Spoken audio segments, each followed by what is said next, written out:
Now, it's no secret that I'm a fan of Fairy Tail, and anyone who knows me knows that Gray is my favorite character. So needless to say, when Fairy Tail the Ice Trail finally came out here in America, I was pretty excited. Now, this manga came out just a little over a month ago here in the States, and it unfortunately took me this long to pick it up. A quick side note regarding this specific physical book itself. I don't know if it's a publisher thing or if I just happen to be unlucky in my area. When I first saw this was about a week or two ago. I found it at a bookstore and it had damage up here in the corner and there was like a bend sort of up here. And I was going to pick it up, but I was like, you know what, I don't really want, if I can find it undamaged, let's get it undamaged, right? I don't want to pick up a product that's not 100% whole. So I ordered it on Amazon this past weekend and got it in the mail today. And lo and behold, damage to the exact same corner here.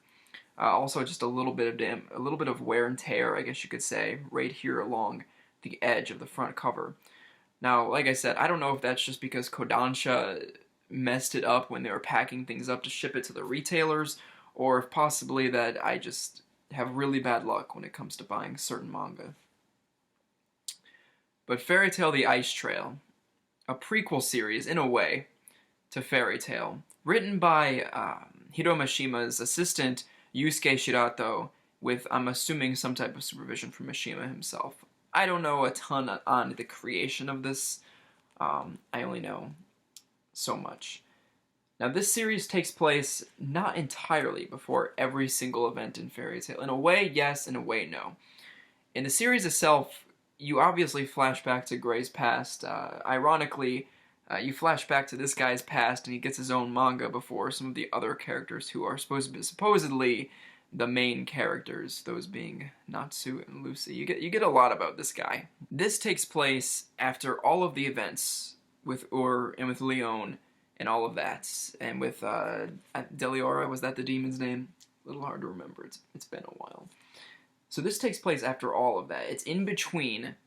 It's after all those events and before Gray makes it to Fairy Tail. And this one's book 1. To be 100% honest with you guys, I don't know how many books there are. If you want to find out, you could do a quick Google search and I'm sure it would come up. I didn't want to get spoiled on it, so I didn't look up much of anything on this. Now this obviously is going to be a review, so I'm going to keep it as spoiler-free as possible here. Because if you're looking to pick this up, you're going to want to go in fresh. Now here's what I'm going to say about this.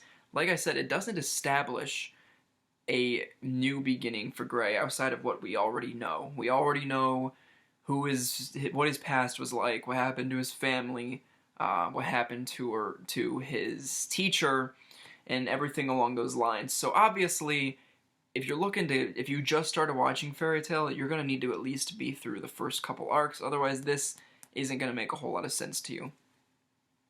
Maybe it will if you read it and then you kind of keep watching, like, oh, okay, now I get it. So that's something to keep in mind if you're a new fan. But if you're a more caught up and more well-versed fan, the question does remain, is Ice Trail worth your time? Now, let's start off continuing from what I was saying regarding the story of the manga itself. Ice Trail makes a gap, right? It makes a gap between Gray's childhood events that were explained in the past and his joining a Fairy Tail as a child still, obviously. Does it bridge the gap with anything meaningful? That's the question that's almost frustrating here.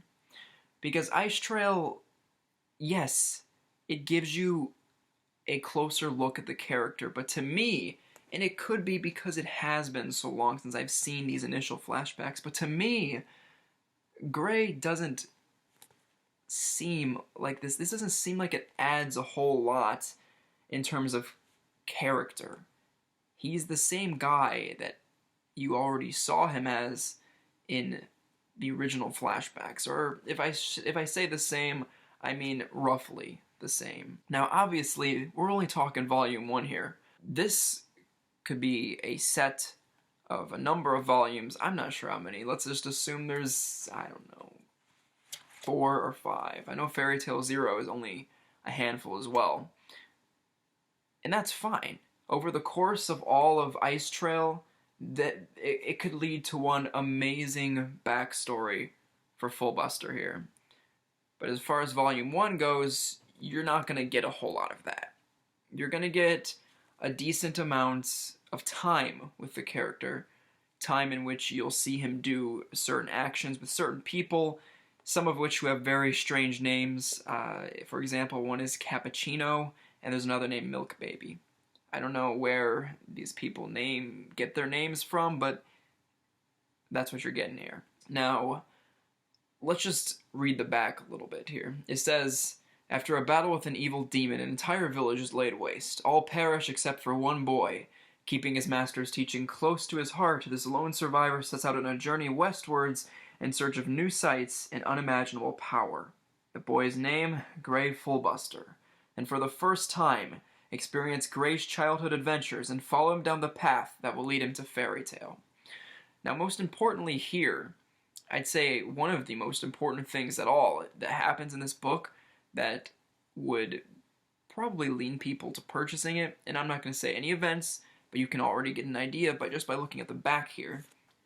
You can see Gildarts is on the back. And if Gildarts is on the back, it likely means that he's in here. I mean, I don't really think that's a spoiler, but yes, he's in here, and some of the things that happen with him are kind of cool, because Gildarts is not at all a main character like a Gray. Gray is worst case scenario, tier 2 main character.